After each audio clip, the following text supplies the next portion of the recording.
Believe it or not, this camera is already showing its age by only being 4 years old. Hi guys, my name is Rodric and I'm a videographer here in Malaysia shooting in mainly events, weddings, and even commercials. And sometimes you see me on YouTube. So today we're going to be discussing about the Canon R6 in 2024. It's not looking good.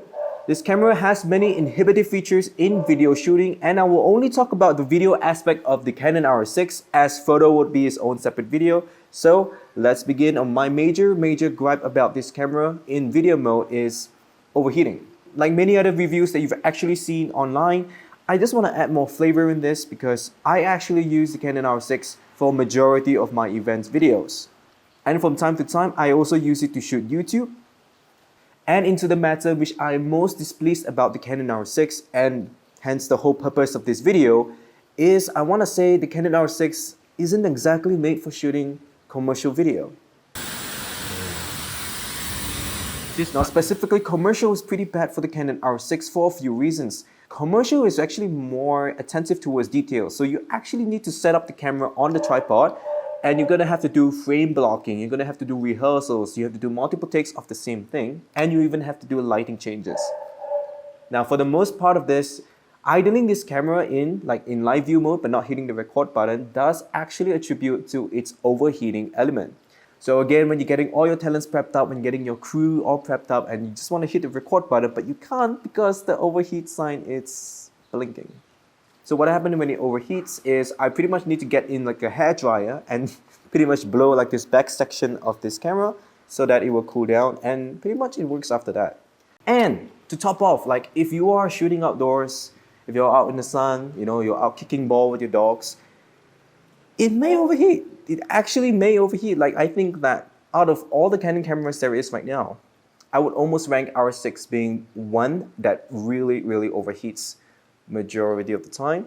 Now let me know what you think. Like, does your Canon R6 overheat the same way that I do, refusing to basically record and showing like that rate temperature gauge on the back screen menu?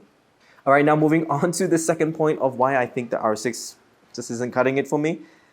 There's just better options, to be honest with you. Like the price point on which they're asking for the R6, heck, they even made an R6 Mark II. So if you're pretty much serious into going for video, I would almost say like either snag an R6 for cheap but know what you're getting into, like all these troubles and nuances, or skip this altogether and get the Canon R6 Mark II.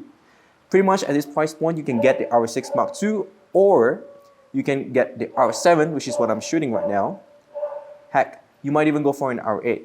Now all of these cameras, the R6 Mark II, the R7, the R8 has one thing in similar that the R6 does not, and that is close to full-length video recording. So if you're out shooting in long video formats like YouTube, podcast, interviews, it's safe to say you'll be happier with all these three other options aside from... Alright. Now having bashed this camera to oblivion in video mode, I think there are a few merits there is still left in the Canon R6.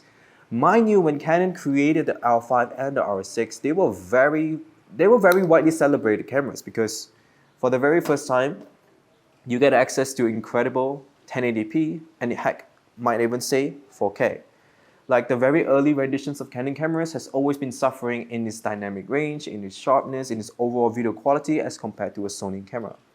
And safe to say, I'm actually pretty glad that the Canon R6 does wonders in events in a way. If you are very smart about recording and stop recording, you don't record long format, you basically can get away with the overheating limit, and the best part of it, you can have access to any recording formats when you're trying to go into a movie crop mode. And that's particularly useful in my case of work because most of the time I'm on a gimbal and I actually need that extra reach, hence the movie cropping mode comes in clutch. Yeah. Alright, so with this in mind, I pretty much shared what I really wanted to share about the R6 in 2024. If you want more comprehensive reviews, there are other YouTubers talking about this camera, but I just want to give you my 2 cents on what I think this camera has been for me in my line of work, shooting in countless of events, shooting in a few commercials, and I'm also shooting like one of my short films with the Canon R6. So I hope I've given you enough information about this video, and if you have any further questions, drop in the comment down section below.